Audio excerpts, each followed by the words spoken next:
शर्त बस ये है कि सीरत के हवाले से पैगाम बहुत खूबसूरत सामाई खामोशी के साथ सुन रहे हैं। अल्लाह आपके जज्बे को सलामत रखे। मैं तो देखा कि दूर तक लोग मेला घूम रहे हैं, ये जलसा देखने वाले लोग हैं। और जो पिंडाल में आ गए, चाहे खड़े होकर के सुन रहे हैं चाहे बैठ करके सुन रहे हैं, इंशाअल्लाह वो भी थोड़ी देर में बैठ जाएंगे। ये जलसा देखने वाले नहीं है, जलसा सुनने वाले हैं। अल्लाह हमारे सुनाने को आपके सुनने को बेहद कबूल फरमाए, आमीन।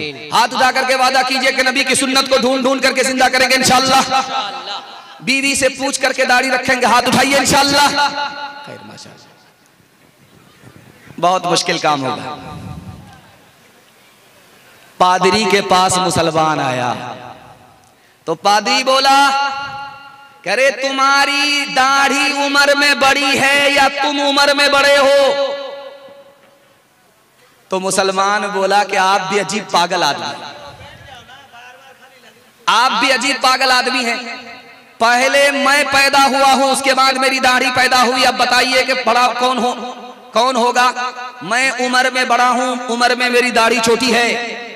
तो पादरी ने एक जुमला कहा, मुसलमानों को लाजवाब कर दिया। कहा कि 10 साल पहले जब तुम मेरे पास आए थे तो तुम्हारी दाढ़ी काली थी, कच्ची थी। 10 साल के बाद जब मेरे पास आए हो तुम्हारी दाढ़ी सफेद हो गई। 10 साल में तुम्हारी दाढ़ी बदल गई, लेकिन नबी के दीन पर तुम्हारा ईमान है। बचपन से 55 में आ गए, तुम नहीं बदले, अफसोस तो इसका। अल्लाह अकबर। माला लेकर के बाप ने बेटी के गले में डाल करके कहा, सुबहान अल्लाह, रिश्ता मिल गया। लड़का सोनार है, सोने की दुकान है, उससे तुम्हारी शादी होगी। लड़का मिल गया, जब उससे तुम्हारी शादी होगी तुम उसकी बीवी बनोगी। बाप ने कहा कि वो तुमको नाक में भी जेवर पहनाएगा, कान में भी जेवर पहनाएगा, बाजू में भी जेवर देगा, तुमको जेवर से बोझल कर देगा। बहुत अच्छा प्यारा लड़का मिल गया तुम्हारे रिश्ते के लिए। तो बेटी बाप से ज्यादा दीनदार थी। बाप से पूछा, अब्बा जिस लड़के को आप देख करके आ रहे हो उसके सर पर टोपी थी? तो बाप ने कहा, जुमा जुमा। उसके बाद सीधा जेब में। दूसरा सवाल लड़की ने पूछा कि अब्बा हुजूर जिस लड़के को देख करके आ रहे हो, जिसकी तुम इतनी तारीफ कर रहे हो, उसके चेहरे पर दाढ़ी है? कहा, बेटी अभी तो कुंवारा है, शादी तो हो जाए उसके बाद दाढ़ी रखेगा। तीसरा सवाल बेटी ने पूछा, अब्बा हुजूर जिस लड़के का हवाला तुम दे रहे हो मालदार है, उसने हज किया है, खाना काबा का तवाफ किया है, नबी के रोजे की जियारत की है? तो बाप ने कहा, अभी क्या जल्दी है, जब बूढ़ा हो जाएगा, कमर झुक जाएगी, लाठी पर आएगा, तब हज करने के लिए जाएगा। अल्लाह। बेटी ने कहा, अब्बा हुजूर मुझको रिश्ता मंजूर नहीं है। जिस लड़के के सर पर टोपी नहीं है उसको खुदा का लिहाज नहीं, जिस लड़के के चेहरे पर दाढ़ी नहीं है उसको नबी का लिहाज नहीं, जिसने पैसा होने के बावजूद भी अभी हज नहीं किया उसको खुदा रसूल का लिहाज नहीं।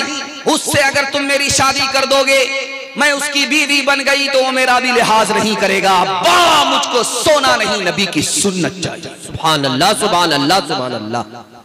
जिसका लड़का, जिसका काला, जिसका बच्चा जितना काला होता है बचपन में, उसकी माँ उतना ज्यादा साबुन लगाती है, किसी तरह ये कालिया गोरा हो जाए। लेकिन वो साबुन कसम खा लेता है कि मैं तो काला हो जाऊंगा, इस कालिया को गोरा होने देती।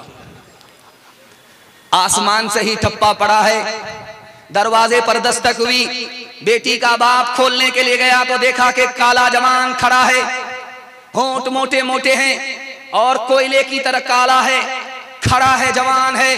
तो बेटी के बाप ने पूछा कि क्यों खड़े हो, जान न पहचान, कहां से आए मेहमान? कहा, तुम्हारी बेटी का हाथ मांगने के लिए। कहा, शक्ल तो शीशे में देख लिया होता, तुम बदसूरत हो, मेरी बेटी खूबसूरत है। तुम नौकर चाकर हो, बेटी मालदार है, ये रिश्ता मंजूर नहीं हो सकता। पीठ के पीछे बेटी सुन रही थी, अब्बा हुजूर मुझको रिश्ता मंजूर है। आपने आने वाले को देखा कि काला है, आपने भेजने वाले को नहीं देखा कि कमली वाला है। सुभान अल्लाह, सुभान अल्लाह। कब मैं कहती हूँ कि उसके रंग काले को तू देख तो कहती हूँ कि उसके भेजने वाले को दे।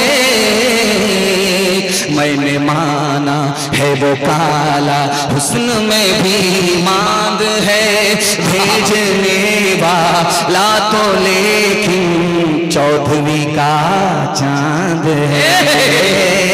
तेरी बेटी उसके काले रंग पे मसरूर है, तेरी बेटी उसके काले रंग पे मसरूर है, तेरी बेटी उसके काले रंग पे मसरूर है।